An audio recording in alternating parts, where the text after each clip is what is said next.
بسم اللہ الرحمن الرحیم. جب بھی لفظ جہاد انسان کے ذہن میں آتا ہے تو اس کے ذہن میں یہ تصور آتا ہے جہاد یعنی خون ریزی، جہاد یعنی سفاکیت، جہاد یعنی مظلوموں اور عورتوں کا خون، بے گناہوں کا خون بہانا.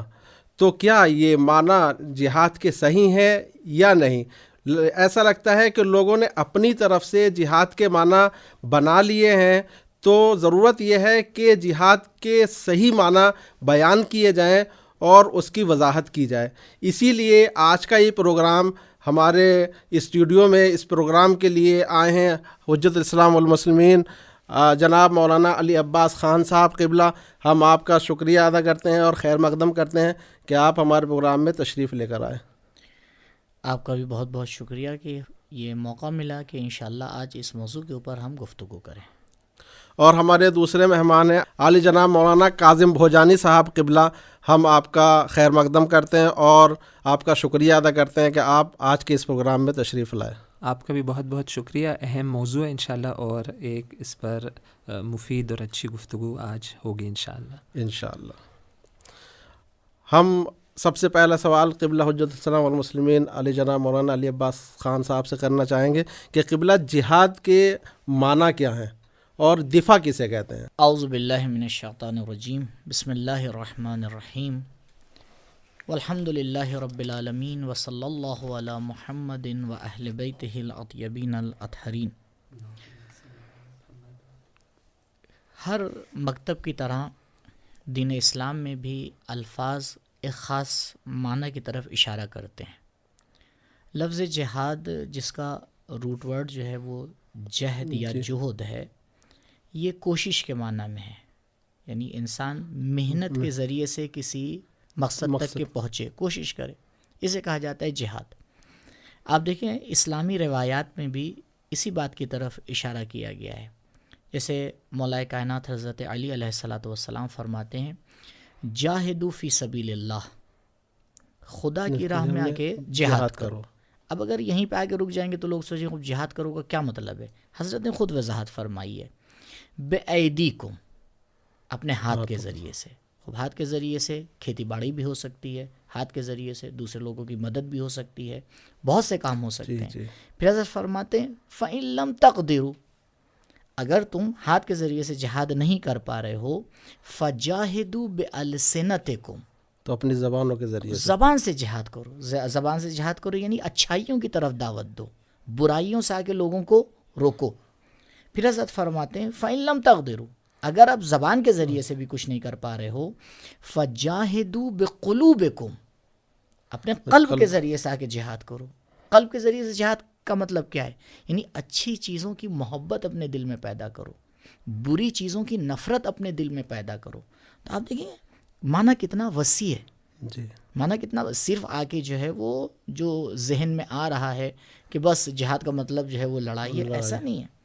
اور اگر تھوڑا سا اور غور کیا جائے تو شاید اس بات کی طرف بھی ہم اشارہ کر سکتے ہیں کہ ایک مکتب کے الفاظ وہی مکتب آ کے بتائے گا کہ اس لفظ کا معنی کیا ہے. جی، کوئی دوسرا مکتب آ کے نہیں بتا سکتا ہے کہ آپ آ کے کہیں کہ مثال کے طور پر ہندو دھرم میں کچھ الفاظ استعمال ہوتے ہیں، ہم آ کے اس کا معنی کرنے لگیں، جیسے لفظ بھگوان ہو، لفظ اوتار ہو، لفظ ایشور ہو. اب یہ جتنے بھی الفاظ ہیں اگر مجھے اس کا معنی سمجھنا ہے تو مجھے کیا کرنا پڑے گا؟ بھائی میں اسی دھرم کی کتابوں میں جا کے دیکھوں گا، اسی دھرم کے جو معتبر علماء ہیں ان سے جا کے پوچھوں گا، وہ آ کے وضاحت کریں گے. اب کوئی دوسرا آ کے معنی کرنے لگے تو یہ معنی تو صحیح نہیں ہے. لہٰذا اسلام نے لفظ جہاد کو ایک وسیع معنی میں استعمال کیا ہے، ایک خاص معنی صرف جنگ اور خون ریزی کا نہیں ہے اس میں. قبلہ یہاں ایک سوال آپ سے کرنا چاہوں گا کہ کیوں لوگ اسلام کے صحیح معنی سے، جہاد کے صحیح معنی سے دوسرے معنی کی طرف لوگ لے کر جا رہے ہیں؟ اب دیکھیے اس کے پیچھے کیا مقصد ہے ان کا، یہ تو تھوڑا غور کرنا پڑے گا. جب کسی بھی مکتب کا آپ کو چہرہ بگاڑنا ہے تو آپ کیا کریں گے؟ آپ آئیں گے اس کی تعلیمات کو بگاڑیں گے نا. بھئی کوئی مذہب اپنا کوئی چہرہ تو نہیں لیے ہوئے، اس کی کچھ تعلیمات ہیں. جب آپ اس کے تعلیمات کے معنی کو بدل دیں گے تو لوگوں کے ذہن میں کیا آئے گا؟ اس کے معنی دوسرا معنی آئے گا نا. یہی کوشش کی جا رہی ہے، یہی کوشش کی جا رہی ہے کہ اسلامی تعلیمات میں جو اس طرح کے الفاظ ہیں ان کے معنوں کو بدل دیا جائے.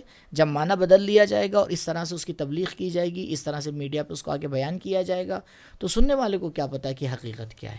یہ جس بات کی طرف آپ نے اشارہ کیا بہت اہم نقطہ ہے, اور بالخصوص جو لفظ جہاد ہے اور جو یہ تقریباً 20-25 سال کی تاریخ گزری ہے, اس میں کافی ویسٹرن میڈیا میں کام ہوا ہے کہ اس خاص لفظ کے بارے میں ایک منفی تصور ایجاد کیا جائے, اور اس پر کافی تحقیقاتی کام اور ریسرچ بھی ہوئی ہے کہ اس کا گہرا رابطہ ہے جو آج کی دنیا میں ایک حقیقت ہے اسلاموفوبیا کے نام سے, اسلام ہراسی, کہ بعض اسلامی کانسیپٹس کو لے کر ان کے اس کا جو میننگ ہے اس کو بدل دیا جائے, اس کو ایک منفی معنی میں لیا جائے, اور اس کے ذریعے نتیجہ یہ حاصل ہوتا ہے کہ اسلام کے نزدیک لوگ نہیں آ پاتے, پھر تعلیمات اسلامی سے ان کا رابطہ اسلام سے دور ہو جائے. اور جہاد کے بارے میں یہ ایک حقیقت ہے کہ آج آپ کسی بھی عام انسان سے پوچھے جہاد کا تصور کیا ہے, انگریزی میں یہ لفظ ایک ابھی انگریزی لفظ کے عنوان سے استعمال ہوتا ہے, جہاد, جہادسٹ, اور یہ غالباً منفی اس کا ایک معنی ہوتا ہے. اب اس کے پیچھے مقاصد کیا ہے یہ بھی شاید اتنا مشکل نہیں ہے جاننا. مثلا آپ دیکھیں کہ ایک جو اسلام جہاں پر مسلمان رہتے ہیں وہ ایک ایسی جگہ ہے جہاں پر بہت سارے ریسورسز ہے, آئل ہے, جو ممالک ہیں وہاں پر, تو یہ جو مغربی طاقتیں وہ چاہتے ہیں کہ اس پر کنٹرول ان کا باقی رہے, جو ظاہری دنیاوی وجہ ہے. تو اس کے لیے اسلام کا چہرہ بگاڑنا یہ ایک ان کی سیاست کا ایک حصہ رہا ہے, اور یہ ابھی کی بات نہیں ہے. یعنی یہ نہیں ہے کہ بس یہ 9/11 کے بعد یہ ماحول بنا ہے, اس کے پہلے سے اور استعمار کے زمانے سے اسلام کا غلط چہرہ پیش کرنا یہ ایک مغربی ایک اکیڈمک مغربی اس میں رہا ہے. 9/11 کے بعد سے تھوڑا اس میں تیزی آئی اور اس میں جہاد کے کانسیپٹ پر خاص فوکس کیا گیا. جی. اور اس کی وجہ بھی یہ شاید جو آپ نے بیان کیا کہ کیونکہ اسلام میں جہاد اتنا وسیع کانسیپٹ ہے اور اتنا اہم ایک عنوان ہے, ایک اہم صفت ہے, ایک اہم چیز ہے جس کے بارے میں بہت ساری آیات ہے, تو اگر اسے انسان اس کے معنی کو بدل دے تو پھر بہت اسلامی تعلیمات سے وہ رابطہ برقرار نہیں ہو پائے گا. اچھا, اسلام میں یہ جو لفظ جہاد ہے یہ صرف اسلام میں ہی متصور ہے یا دوسرے مذاہب میں بھی یہ لفظ جہاد لوگوں نے استعمال کیا ہے, یا کوئی دوسرے الفاظ ہیں, یا فقط اسلام نے جہاد کو پیش کیا ہے؟ کسی زبان میں آپ دیکھ لیجئے, کسی مکتب میں آپ دیکھ لیجئے, یہ ورڈ تو آپ کو ملے گا. اب عربی میں آپ جہاد کہتے ہیں, اردو میں آپ جو ہے وہ کوشش کہتے ہیں, اور مثال کے طور پر اگر اس کا ایک خاص معنی لے لی جائے جنگ کہتے ہیں, تو ہر جگہ آپ کو یہ لفظ ملے گا. لیکن دیکھیے اس کے معنی کو آ کے محدود کر دینا, پھر اس میں آ کے اپنی طرف سے کچھ شرط کو بڑھا دیں گے, تو یہ تو اصل اسلام میں ایسی کوئی چیز نہیں ہے. اب معنی کو چینج کرنے کے لیے یہ ساری باتیں اس کے اندر لائی جاتی ہیں. اب جب یہاں تک ہماری گفتگو پہنچ گئی کہ جہاد کیا ہے, اقسام جہاد کی طرف ہم چلتے ہیں کہ جہاد کی کیا قسمیں اور اسلام کیا نقطہ نظر رکھتا ہے جہاد کے سلسلے میں. دیکھیں, جہاد جو آپ نے نقطہ جو بیان کیا تھا کہ جس مکتب کا وہ لفظ ہے اس سے ہم جا کر یہ ایک اہم ایک نقطہ ہے کہ ہر کانسیپٹ انسان سمجھنا چاہتا ہے. تو ہم آئے اسلامی تعلیمات میں دیکھیں, پہلے تو ایک وسیع اس کا مفہوم ہے, اور لیکن اس کا ایک حصہ یقیناً جہاد بمعنی یہ جنگ ہے, یعنی اس کا کوئی انکار نہیں ہے, اور یہ کوئی نئی چیز نہیں ہے. جب سے انسانی معاشرہ ایک پیچیدگی سے بڑا ہے تو آپس میں جنگ اور یہ چیزیں رہی ہے. ہم یہ نہیں کہتے کہ ہم جنگ کو پسند کرتے, لیکن بہرحال ایک حقیقت ہے, اور اسلام نے بھی آ کر اس کے بارے میں گفتگو کی ہے. جس طرح ہر قانون, ہر لاء میں, ہر جگہ آج دنیا میں جائے, آج ہر ملک ہے وہاں پہ جنگ کا ایک قانون ہوتا ہے, اس کے بارے میں لاء ہوتا ہے, اس کے بارے میں گفتگو ہوتی ہے. یعنی کوئی نئی چیز نہیں ہے, یا ایک بہت ہی ایک الگ عنوان نہیں ہے جو اسلام نے کوئی نئی چیز پیش کر دی ہو, بلکہ اسلام نے جو, اگر غور سے تعلیمات کو دیکھا جائے, اسلام نے جو نیا کام کیا ہے وہ انسانی اقدار کو جہاد میں لا کے بیان کیا ہے. آپ روایات کو اٹھا کے دیکھیں, تاکید کی گئی ہے روایات کے اندر کہ اگر جنگ ہو رہی ہے تو اس میں جو لوگ ضعیف ہیں ان کے اوپر حملہ نہ کیا جائے, خواتین کے اوپر حملہ نہ کیا جائے, بوڑھوں پر حملہ نہ کیا جائے, بچوں کے اوپر حملہ نہیں کیا جائے, کوئی اگر بھاگ رہا ہے تو اس کا پیچھا نہیں کیا جائے, جو پھلدار درخت ہیں ان کو کاٹا نہ جائے, کھیتیوں کو خراب نہ کیا جائے. اس طرح سے آ کے اس کو بیان کیا گیا ہے. کہ انسانی اقدار اس کے اندر محفوظ رہیں اور جو مقصد ہے وہی پورا ہو. یعنی جو لڑنے آ رہا ہے اسی سے آگے لڑا جائے.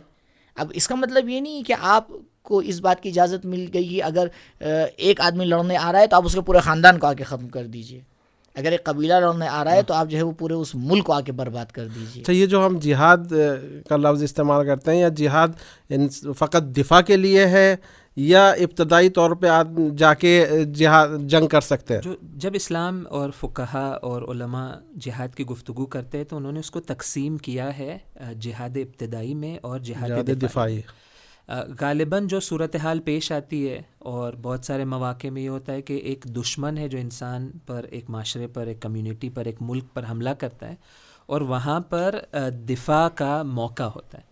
اور جیسے یہ ایک نقطہ بہت اہم ہے کہ اسلام نے جب جہاد کے قانون کی بات کی ہے تو یہ وہی چیز ہے، البتہ اس میں کچھ چیزوں کو اضافہ کیا، اس کو بہتر کیا ہے، لیکن جو اصل تصور ہے وہی ہے. اور آپ آج دیکھیں، آج آپ کسی انسان سے جا کر پوچھ لیں کہ جب اس پر حملہ ہو کیا وہ حق کے دفاع رکھتا ہے، اپنے آپ کو پروٹیکٹ کر سکتا ہے؟ ہر عاقل انسان کہے گا کہ یقیناً ہر معاشرہ، ہر سوسائٹی، ہر ملک اس پر اگر کوئی حملہ کرتا ہے تو یہ ایک انسانی ذمہ داری بن جاتی ہے کہ وہ اپنا دفاع کرے. اور اسلام نے آ کر بھی اسی پر تاکید کی ہے اور تعلیمات اسلام نے. قدم ہم آگے بڑھ کے بھی کہہ سکتے ہیں بھائی آپ کسی جانور پہ بھی حملہ کریے تو وہ بھی آگے جو ہے وہ دفاع کرے گا. یعنی ایک آپ کہے کیسے کہے طبیعی چیز ہے، نیچرل چیز ہے، فطری چیز ہے. ایک قانون ہے کہ جب کسی پر حملہ ہوتا ہے تو وہ دفاع کرنا.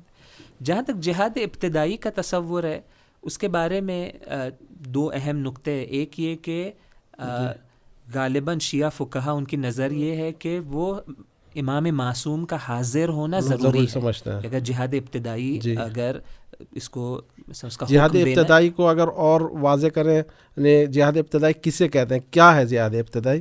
جی، جہاد ابتدائی کے مختلف اقسام ہیں، لیکن جو اصل تصور ہے وہ یہ ہے کہ کسی مقصد کے تحت اس کے پہلے کہ آپ پر تہاجمی حملہ ہو آپ ایک کارروائی کریں، یعنی جہادی کارروائی کریں، ایک جنگ میں وارد ہو، یعنی آپ اسٹارٹنگ کریں. جی. تو پہلا نقطہ تو یہ ہے کہ امام معصوم کا ہونا ضروری ہے، کیونکہ ایک اہم مسئلہ، حساس بہت مسئلہ ہے کہ جہاد آپ ابتدائی کرنے جا رہے ہیں. دوسرا یہ کہ یہ جب جہاد ابتدائی کا بھی تصور ہمارے پاس ہے، در حقیقت اس میں دفاعی پہلو بھی موجود ہے. یہی آپ کی بات کو روکتے ہوئے میں کہوں گا، پھر قرآن جب آپ یہ کہہ رہے، آپ فرما رہے ہیں کہ ابتدائی جہاد کا بھی مقصد دفاع ہے، تو پھر قرآن مجید میں اللہ نے سورہ بقرہ آیت 191 میں یوں کیوں ارشاد فرمایا، فَاقْتُلُوهُمْ حَيْثُ ثَقِفْتُمُوهُمْ، جہاں بھی تم پاؤ ان کو مار ڈالو، قتل کر ڈالو. تو یہ کس طریقے سے انسان بات کو، اگر آپ آیت پہ یہیں پہ رک جائیں گے تو آپ کی بات صحیح ہے، لیکن دیکھیے جملہ پورا ہونا چاہیے، بات پوری ہونا چاہیے. جی اب اسی آیت میں اگر ہم ایک قدم آگے بڑھیں گے تو بالکل پتہ چل جائے گا کہ یہ آیت کیا کہنا چاہ رہی ہے. یعنی صرف ہم اپنے مطلب کی بات نہ لیں، اور جو قرآن کہہ رہا ہے وہ مقصد، پورا مقصد، پورا مقصد. اس سے بڑھ کر بھی میں کہوں گا کہ حتیٰ ایک آیت دیکھ کر بھی اسلام کی نظر کے بارے میں نتیجہ نہیں لیا جا سکتا. پہلے تو ایک تو بڑا مسئلہ یہ ہوتا ہے کہ پوری آیت پڑھی نہیں جاتی، تو یہ خود ایک یہ کہ خود اس آیت کی یہ مثال ہے کہ وہ ابتدا کا حصہ، وہ آیت آگے بھی اس میں کچھ مطالب ہے، اس کے پیچھے کچھ مطالب ہے.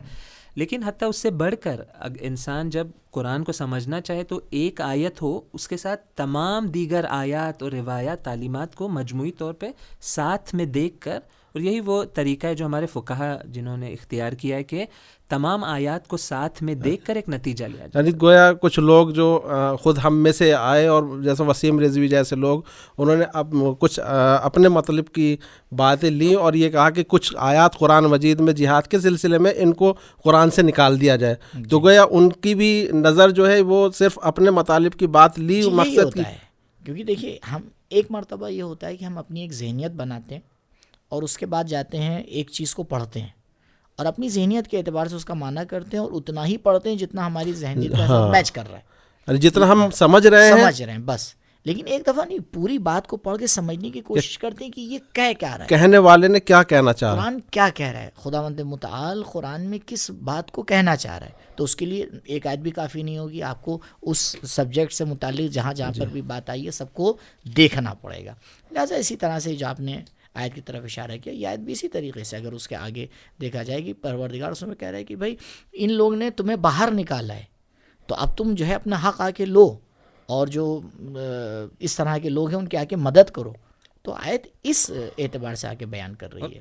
اسی میں پھر آیت جو اس کے بعد ہے والفتنۃ اشد من القتل، یعنی ایک فتنہ کھڑا کیا گیا، ایک اس دشمن کی طرف سے فتنہ ایجاد ہو، اس کے نتیجے میں یہ باتیں ہو رہی ہیں. یعنی ہر آیت کا ایک کانٹیکسٹ ہوتا ہے، اس کی فضا ہوتی ہے. ہم اپنی مطلب کی بات نکال کے پھر یہ نہ کہیں کہ قرآن میں یہ بات پایا جا رہا ہے، یہ پایا جا رہا ہے. پھر جہاد کفائی اور جہاد تبیین، اگر اس کی وضاحت ہو جائے تو بہت مناسب رہے گا. جی دیکھیے ایک مسئلہ یہ بھی ہوتا ہے، اور شاید جہاد تبیین کی بہترین مثال ہمارا پروگرام ہے. بھائی لوگ الفاظ کو سنتے ہیں، باتوں کو سنتے ہیں، اور ایک معنی ان کے ذہن میں ہوتا ہے، کلیئر نہیں ہوتا. تبیین کا مطلب ہوتا ہے بیان کرنا، یعنی یہ جو واضح کرنا. قرآن نے بھی کہا ہے بیان للناس، خود قرآن نے اپنی صفت کو جو بیان کیا یہ بیان للناس ہے. کیا مطلب؟ یعنی جو باتیں قرآن کہنا چاہ رہا ہے وہ خود اس کی وضاحت بھی کرتا ہے. علامہ طباطبائی علیہ الرحمہ کا طریقہ ہی تفسیر میں یہ تھا کہ قرآن کی ایک آیت کی تفسیر کے لیے وہ دوسری آیت کا کے سہارا لیتے تھے. تو اگر اس طرح سے آگے دیکھا جائے تو جہاد یعنی محنت کرنا، کوشش کرنا. کس بات کی کوشش کرنا؟ اس بات کی کوشش کرنا کہ جو معارف اسلام بتا رہا ہے ہم اس کا آگے صحیح سے پیش کریں. جیسے ابھی کوشش یہی کر رہے ہیں کہ جو جہاد کا ورڈ ہے ہم اپنے دیکھنے والوں کے لیے آگے اس کو بیان کریں کہ بھئی اسلام جہاد سے یہ معنی مراد لیتا ہے. تو اگر ہم آ کے صحیح سے بیان نہ کریں یا سامنے والا آ کے اس کا معنی چینج کر دے تو اختلاف بھی ہوگا، پھر جو ہے وہ دشمنیاں بھی بڑھیں گی. ان سب چیزوں کو دور کرنے کا سب سے بہترین راستہ یہ کہ بیٹھ کے گفتگو کی جائے، بات کو صحیح سے بیان کیا جائے اور آگے ایک دوسرے سے نزدیک ہوا جائے. اور اس سے یہ بات بھی واضح ہوتی ہے کہ جہاد ایک ایسا عام مفہوم ہے کہ ہر انسان اپنی زندگی میں وہ جہاں پر بھی ہو وہ اس جہاد پر عمل کر سکتا ہے. جس طرح مثلا کسی کے پاس قدرت ہے کہ وہ وضاحت کرے، تبیین کرے، وہ اس کا جہاد ہے. ممکن ہے کوئی ہو جسے جہاد علمی کرنا ہو، مثلا جائے تعلیم حاصل کرے، بہترین تعلیم حاصل کرے کہ وہ معاشرے کی خدمت کر سکے، وہ بھی ایک جہاد ہے.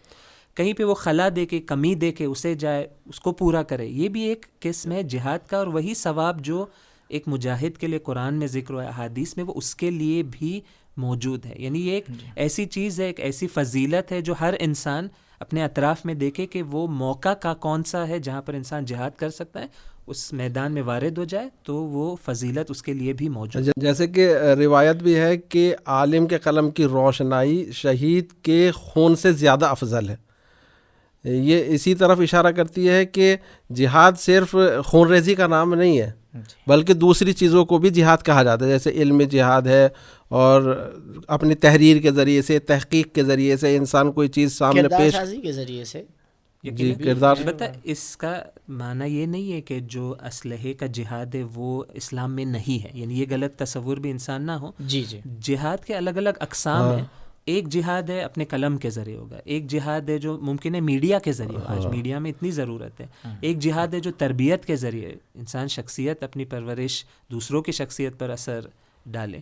لیکن ایک اسلحے کا جہاد بھی جب اس کا موقع فراہم ہو، مثلا جس کی واضح مثال ہے دفاع کا وقت ہے، جب کوئی دشمن حملہ کرے یقیناً انسان اپنے دفاع کے لیے جو بھی اس کے پاس ذرائع موجود ہے اس کے ذریعے وہ میدان میں آئے، اور جو ذمہ داری وہ ادا. دیکھیں پوری دنیا میں اگر کوئی اپنی دفاع کے لیے آ کے کھڑا ہوتا ہے تو لوگ اس کی حمایت کرتے ہیں کہ بھائی ہاں یہ کھڑا ہوا، اور اگر کوئی اس پہ حملہ ہو رہا ہے وہ بھاگ رہا ہے تو کہتے ہیں بھائی کیوں بھاگ گئے، آپ کو کھڑا ہو کے جو وہ دفاع کرنا چاہیے. فضیلت مانی جاتی ہے، فضیلت ہے. یہ لفظ دفاع استعمال زیادہ ہو رہا ہے، تو کیا مظلوم کو کس حد تک دفاع کا حق حاصل ہے؟ اب آپ اگر میں خود آپ سے پوچھوں کہ جو ہے وہ ظلم اگر ہو تو عقل کیا کہتی ہے، کہاں تک کہ ہم اپنے آپ سے دفاع عقل یہ کہتی ہے کہ انسان کی جہاں تک کوشش ہے اور اس کے اندر ہمت ہے، اپنے جان مال آبرو کی جس حد تک ہو سکتا ہے وہ دفاع کرے، اس سے جان بچائے. اسلام بھی یہی کہتا ہے، اسلام بھی یہی کہتا ہے.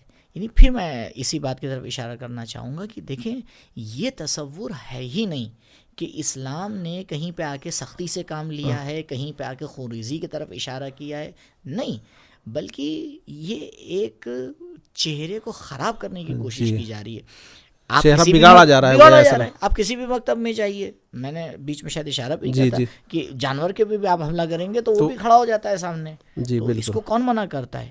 اور عقل بھی مانتی ہے، ہر مکتب اس بات کی طرف اشارہ کرتا ہے جہاں تک میرے اندر طاقت ہے تب تک کہ میں اپنی اقدار سے آ کے دفاع کروں گا، جان سے دفاع کروں گا، مال سے دفاع کروں گا، آبرو سے دفاع کروں گا، اور ہر کوئی اس کی اجازت دیتا ہے، اسلام بھی اجازت دیتا ہے۔ مظلوم کی مدد کرنے کے لیے اس مظلوم کا مسلمان ہونا ضروری ہے یا نہیں؟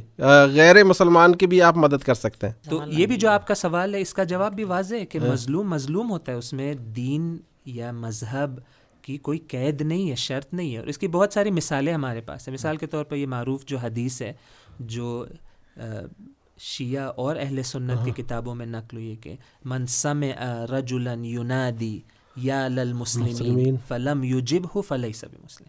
بہت اہم یہ حدیث ہے کہ اگر کوئی انسان رجلن، یعنی انسانیت کا دفاع ضروری ہے، کوئی پکارے مسلمانوں کو کہ یا للمسلمین، اے مسلمانوں آؤ میری مدد کرو، کوئی بھی انسان ہو، کسی بھی مالی مشکل میں ہے، اس پر جنگ مثلا بول دی گئی ہے، یا اس طرح کے کسی بھی مشکل میں ہو اور وہ مسلمانوں کو پکارے اور مسلمان جواب نہ دے تو تعبیر دیکھے کہ فلیس بمسلم، مسلمان نہیں ہے وہ، یعنی اس کی مسلمانی میں اس کو شک کرنا چاہیے۔ یعنی اسلامی تعلیمات کا تقاضا یہ ہے کہ جہاں پر بھی انسان مظلوم کو دیکھے، یا وہ جو مشہور روایت ہے امیر المومنین کی جو وصیت ہے کہ کونا للظالم خصما وللمظلوم، اور یقیناً وہ باتیں جو بستر شہادت پر بیان ہو رہی ہے وہ اس کی خاص یہی ایک نہیں، اہمیت آپ ہے۔ مولا کائنات سلام اللہ علیہ، آپ زندگی میں دیکھیں کہ آپ جب حکومت آپ کے ہاتھ میں تھی اور آپ کے زمانے میں جو ہے کسی بارڈر پہ آ کے حملہ ہوا اور ایک مسیحی خاتون کے پیر سے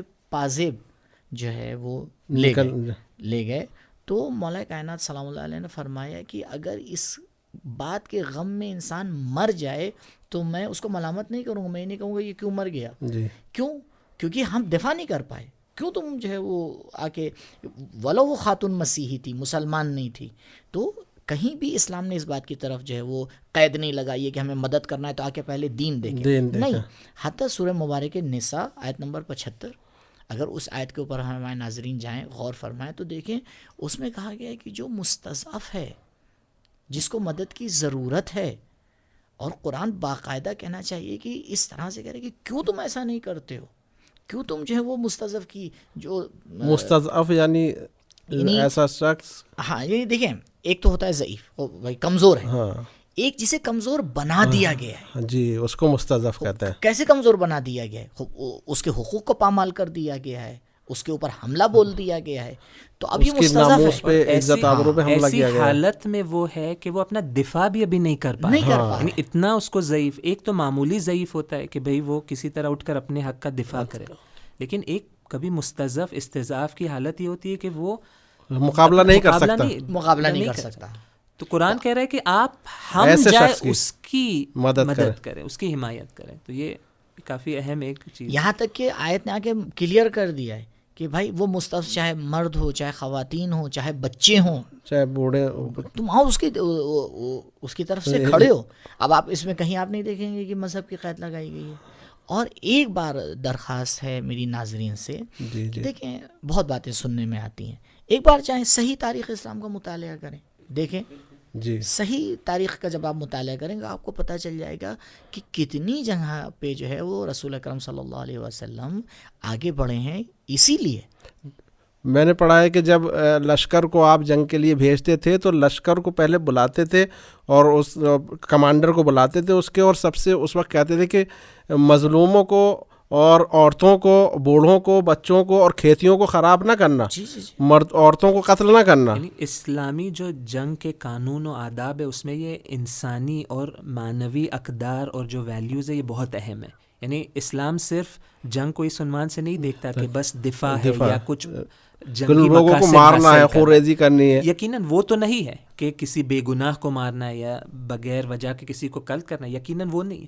حتیٰ یہ بھی نہیں ہے کہ صرف جنگ کو جیتنا ہے تاکہ جو دشمن جو حملہ کر رہا تھا اس کے نقصان سے بچا جائے، یعنی انتقامی صورت میں جنگ نہیں کرنی ہے، انتقام لینے کے لیے دوسروں سے۔ جی اس سے بڑھ کر یہ کہ انسانی جو اقدار ہے، جو ویلیوز ہے، جو معنویت ہے، روحانیت ہے، اس کا بھی انسان کو جنگ میں خیال رکھنا ہے۔ تو یہ ہمیشہ ہوتا تھا، جس طرح جب بھی جنگ میں یہیں سے یہ بات موعظہ ہوتا تھا، یعنی ان سے گفتگو کی خطبے، امیر المومنین کے خطبے، کہ جنگ میں جانے سے پہلے اپنے لشکر سے خطاب کر کر کہہ رہے کہ اپنی نیت کو خالص کرو، خدا کے لیے ہم لڑنا چاہتے ہیں، بے گناہ کو قتل ہمیں نہیں کرنا ہے، ہمارا مقصد یہ ہے کہ جو حق اور حقیقت ہے وہ شاید قاسم بھائی یہاں پہ ایک قدم اور آگے آپ اگر تاریخ میں دیکھیں کہ حتی دشمن سے بھی جا کے پہلے گفتگو ہوتی تھی، جی پہلے گفتگو کرتے تھے، پہلے اس کو بتایا جاتا تھا کہ بھائی دیکھو جو بات جس بات کے لیے تم جنگ کرنے پہ آ رہے ہو، پہلے دیکھو اگر سمجھوتا ہو سکتا ہے سمجھوتا ہو۔ آپ دیکھیں جنگ جو مولا کائنات سلام اللہ علیہ کے زمانے میں جنگ ہوئی ہے، وہاں پہ کئی لوگ اسی وجہ سے شہید ہو گئے کہ وہ پہلے پیغام لے کر گئے تھے۔ اور اگر اس طرح سے اسلامی تعلیمات ہوتی تو یہ سب چیزیں آپ کو کبھی تاریخ میں نہیں ملتی۔ تو جہاد مشروع اور جہاد غیر مشروع، اس میں کیا فرق ہے؟ دیکھیے صحیح معنی میں اگر ہم ان اسلامی اقدار کے سائے میں آ کے قدم آگے بڑھا رہے ہیں اور جہاد کر رہے ہیں تو اسلام اس کا اجازت دے رہا ہے، یعنی گویا مشروع ہے جہاد مشروع، یہ ہم اس کی اجازت دے رہے ہیں، یہ ٹھیک ہے۔ لیکن اگر ہم نے آ کے اپنے کسی شیطانی مقصد کو پورا کرنے کے لیے، اپنے مال دولت کو بڑھانے کے لیے، اپنی حکومت کو بڑھانے کے لیے اور خونریزی کا کے سہارا لے لیا اور آگے ہم نے ٹیگ لگا دیا کس چیز کا؟ جہاد مشروع کا، اسلام کا، تو صرف جو ہے وہ جھنڈے کے اوپر جو ہے لا الہ الا اللہ لکھ دینے سے اور لا الہ الا اللہ کی پٹی جو ہے وہ ماتھے پہ باندھ لینے سے اسلام تھوڑی ہو جاتا ہے۔ اسلام کی حقیقت ہی کہ قلب کے اندر اترا ہو، آپ کے کردار سے سمجھ میں آئے۔ تو گویا یہ داعش نے جو جہاد کیا ہے یہ جہاد اسلامی تھا یا جہاد غیر اسلامی تھا؟ تو یعنی اگر کوئی انسان ذرا سے بھی غور کرے گا سمجھ جائے گا، یعنی نہ ان کا مقصد اسلامی تھا، کیونکہ یہ بھی جانتے ہیں ہم کہ یہ کیسے ایجاد ہوئی یہ چیز جس کا نام داعش تھا، اس کے پیچھے کیا اہداف تھے، اس کے مقاصد تھے، کون سے ہاتھ تھے جنہوں نے اسے بنایا؟ کیونکہ یہ بھی ایک اہم سوال ہے کہ اتنی کثیر تعداد میں اتنے لوگ الگ الگ ملکوں سے انہیں جمع کر کے ایک جگہ، بہترین اسلحہ، یہ تمام چیزیں یہ کیسے، یعنی کون سے ہاتھ اس کے پیچھے؟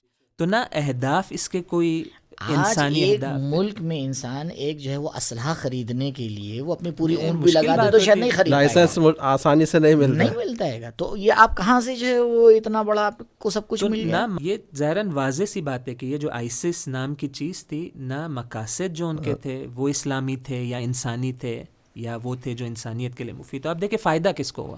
مسلمانوں میں تفرقہ بڑھا، مسلمانوں کا نقصان ہوا، اقتصادی نقصان، امنیتی لحاظ سے ان کا، یعنی ہر اعتبار سے آپ دیکھیں نتیجہ کیا ہوا۔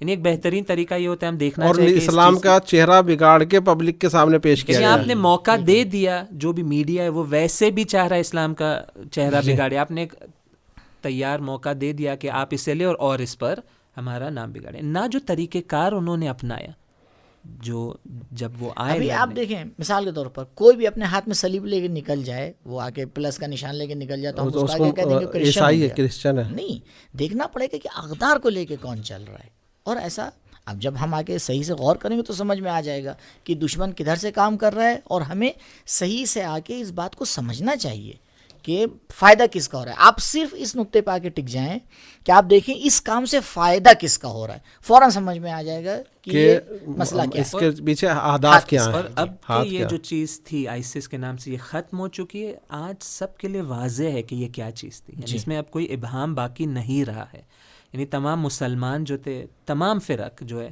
ان کے لیے واضح ہے، حتیٰ جنہوں نے بنایا تھا ان کے لیے واضح ہے کہ، اور انہوں نے آ کر حتیٰ بیان بھی کیا کہ ہم نے کن مقاصد کے لیے ان چیزوں کو بنایا تھا۔ ابھی آپ دیکھیں میں دو چیزوں کو آپس میں جو ہے وہ مقایسہ کرتے ہیں، ایک تقابل کرتے ہیں۔ ایک جگہ ہم یہ دیکھ رہے ہیں کہ بچوں کو مارا جا رہا ہے، ایک جگہ ہم دیکھیں بچے مر رہے ہیں، اب سامنے والا ہے کہ کہتا ہے کہ یہ دونوں ایک ہیں، یہ کیسے ہو سکتا ہے بھائی؟ ایک بچوں کو مار رہا ہے اور ایک جگہ بچے مر رہے ہیں، خود مر رہے ہیں، یہ کیسے ایک چیز ہو سکتی ہے؟ اب آپ دونوں کے نام کے اوپر ٹیگ لگائے دے رہے ہیں کیا ہے؟ جہاد ہے، تو یہ تو حقیقت سے دور لے جا رہے ہیں آپ انسانیت کو۔ یعنی اسلام کا معیار جو ہے وہ واضح ہے اور کوئی نیا معیار نہیں ہے، وہی ہے جو دنیا میں مقبول معیار ہے، جس میں مثلا ایک واضح مثال ہے کہ بے گناہ بالخصوص بچوں کو جنگ میں قتل نہیں کیا جائے۔ تو آپ یہ جہاں پر بھی اس کو دیکھیں، چاہے آئسس ہو یا کوئی اور بھی جگہ ہو جہاں آپ دیکھیں کہ بے گناہوں کو غیر مشروع جنگ، یہ ایسی جنگ ہے ایسا حملہ ہے جس کو اسلام ہرگز قبول نہیں کرتا. اسی لیے آپ دیکھیں ہمارے فقہاء نے آ کے بالکل کلیئر فتویٰ دیا ہے جی کہ ایٹم بم نہیں بنا سکتے. جی کیوں نہیں بنا سکتے؟ آج دنیا میں بڑے بڑے ملک کی طاقت ہی اس کے اوپر آ کے تولی جاتی ہے. کہہ سکتا ہے اتنی فائدہ مند چیز ہے, مسلمانوں کا فائدہ ہوگا, کیونکہ یہ بھی بنا لیجیے, کیا مشکل بنا لے, کیونکہ دشمن کے پاس ہے, آپ بھی بنا لیں. اس میں لیکن آپ منع کر رہے ہیں. کیوں منع کر رہے ہیں؟ کیونکہ وہ بم آ کے آپ کو مظلوم اور ظالم کو الگ نہیں کر پائے گا, فورس اور نان فورس کو وہ بالکل نہیں الگ کر پائے گا. جی, کیونکہ اس کی نوعیت اس طرح سے, جو مثال بھی ہے جب ہیروشیما اور ناگاسکی پر یہ بم ڈالے گئے تو چند منٹوں کے اندر تقریباً 1 لاکھ کے نزدیک. اب وہ کیا کہیں گے, ہم ملٹری پر حملہ کر رہے تھے, وہ ممکن نہیں ہے. ممکن نہیں اور ہے, آپ سے کیسے الگ کر پائیں گے؟ اس کے بڑھ کر جو بے گناہ ہے وہ تو مارے جائیں گے, جو اس کا آثار ہے, آثار رہ جائیں گے, اس کا جو آئندہ نسلوں انوائرمنٹ تک پر اثر ہے, اگلی نسلوں پر اثر ہے, یہ اتنے شدید ہے کہ اسلام اس طرح کی چیز کو قبول نہیں کرتا. اور یہی وجہ ہے کہ فقہا نے اجازت نہیں دی. ویلا فائدے کوئی گنا سکتا ہے کہ یہ ہوگا ہمارے پاس, مسلمانوں کے پاس تو اتنا فائدہ ہوگا, جی, لیکن جو نقصان ہے وہ دیکھ کر اسلام کہتا ہے کہ اس چیز کی اجازت نہیں ہے. اب تک کی جو گفتگو ہوئی ہے اس سے یہ پتہ چلا کہ اسلام میں جہاد کا کانسیپٹ کوئی نیا کانسیپٹ نہیں ہے. جہاد اسلام دفاع کے لیے جہاد کے لیے حکم دیتا ہے, نہ یہ کہ لوگوں کو کی نسل کشی اور مظلوموں کو بے گناہوں کو اور عورتوں کو قتل کر دیا جائے. جی, اور مقصد بھی اس کا یہ ہے کہ ظلم کا خاتمہ ہو, یعنی جو مقصد ہے وہی اندر تاکید کی گئی ہے, روایات کے اندر تاکید ہے کہ جہاد اس لیے تھا کہ ظلم ختم ہو. بھئی آپ جب ظلم کو ختم کریں گے تبھی تو آپ مظلوم کی حمایت کر پائیں گے. یعنی یقین یہ دونوں ساتھ میں چیز. روایات میں یہ بھی آیا ہے کہ اگر عورتیں تمہارے بزرگوں کو گالیاں بھی دے رہی ہوں تب بھی تم ان عورتوں کو قتل نہیں کر سکتے. اس کا مطلب یہ ہے کہ قرآن نسل کشی کا حکم نہیں دے رہا ہے. تو پھر مظلوموں کی حمایت, ابھی جو گفتگو ہو رہی تھی ہماری کہ اگر مظلوم مسلمان بھی نہ ہو تب بھی اس کی مدد کی جائے, تو اب یہ مظلوموں کی مدد کرنے کے اسلامی راستے کیا ہیں, یہ بھی اہم پوائنٹ ہے. اس کی طرف بھی ہمارے ناظرین کو توجہ دلائی جائے کہ اسلامی طریقے کیا ہیں مظلوم کی مدد کرنے کے لیے. اسلام میں بہت سارے طریقے ذکر ہوئے ہیں کہ جب انسان کسی مظلوم کو دیکھے یا خود ظلم اس پر ہو, یعنی دیکھیں اس میں فرق نہیں ہے. جو آیت جس کی آپ نے تلاوت کی سورہ نساء آیت نمبر 75 بہت اہم آیت ہے کہ بس میری ذمہ داری اس وقت نہیں ہے کہ مجھ پر ظلم ہو رہا ہے. یقیناً جب مجھ پر ظلم ہو رہا ہے تو میں دفاع کے لیے کھڑا ہونا ضروری ہے, لیکن حتیٰ اگر میں دیکھوں کہ کسی اور پر ظلم ہو رہا ہے تو وہاں پر بھی قرآن کی جو تعبیر ہے وہ کہ کیوں جنگ نہیں کرتے, کیوں مدد نہیں کرتے مظلوم کی, یعنی کیوں آگے نہیں بڑھتے. تو طریقے بہت سارے ہو سکتے ہیں. میں چند مثالیں عرض کروں. مثال کے طور پہ میں کم سے شروع کروں, یعنی کم سے کم جو انسان کر سکتا ہے, اور اسی جو روایت جو بیان ہوئی بہترین جو امیر المومنین کا قول ہے کہ جو کم سے کم یہ کہ انسان اپنے دل میں, اپنے قلب کے ذریعے ظالم کے نسبت نفرت رکھے, پسند نہ کرے, اور مظلوم کے لیے ہمدردی اپنے حمایت جتائے اس کی, یعنی کم سے کم یہ کہ اپنے دل کے اندر ہے. اس کے بعد پھر مراحل بڑھتے جاتے ہیں. البتہ یہاں پہ ایک پوائنٹ کی طرف میرے خیال سے اشارہ کرنا ضروری ہوگا. دیکھیں میڈیا کسے ظالم کہہ رہا ہو کسے مظلوم, یہ ایک الگ مسئلہ ہے. ہمارے لیے ضروری ہے کہ ہم آگے تحقیق کر کے پہچانیں کہ ظالم کون ہے, مظلوم کون ہے. دنیا میں کبھی بھی ظالم یہ کہہ کے آگے نہیں آگے بڑھتا کہ میں ظالم ہوں. بے شک. اور آج کے زمانے میں یہ اور سخت ہو گیا, اور سخت ہو گیا. اس لیے ضروری ہے کہ ہم سمجھیں کہ اس نقاب کے پیچھے جو ظالم نے آ کے مظلوم کا نقاب اوڑھ رکھا ہے اس کو آ کے صحیح سے سمجھیں. اور یہ بہت ضروری ہے. یہ تحقیق تھوڑا مطالعہ, تھوڑا گفتگو کے ذریعے ہی آج روشن ہو سکتی ہے. اگر انسان کہے کہ میں میڈیا کے ایک ہی سورس سے آپ ایک ساری خبروں کو لیں, نہیں, آپ جو ہے وہ اینٹی سورس سے آ کے چیک کریں اور دیکھیں اور سمجھنے کی کوشش کریں.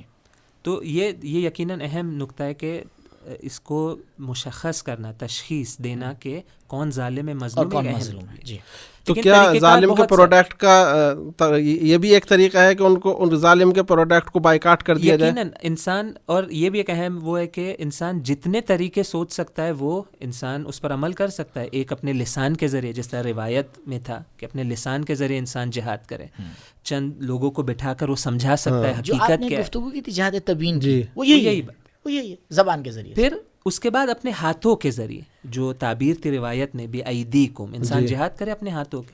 اس سے آپ بہت سارے اس کے نمونے اور ایگزامپلس دیکھ سکتے ہیں. مثلا ایک مثال آپ نے خود بیان کی کہ ظالم کے پروڈکٹس کو بائیکاٹ کرے، یا مثال کے طور پر ظالم کو جو مدد پہنچائی جا رہی ہے اس کے راستے بند کر دیا، اس کے راستے بند کر دیں. یعنی ایک طریقہ آپ اگر ڈائریکٹ ظالم کے سامنے نہیں آ سکتے تو اس کے دوسرے طریقے.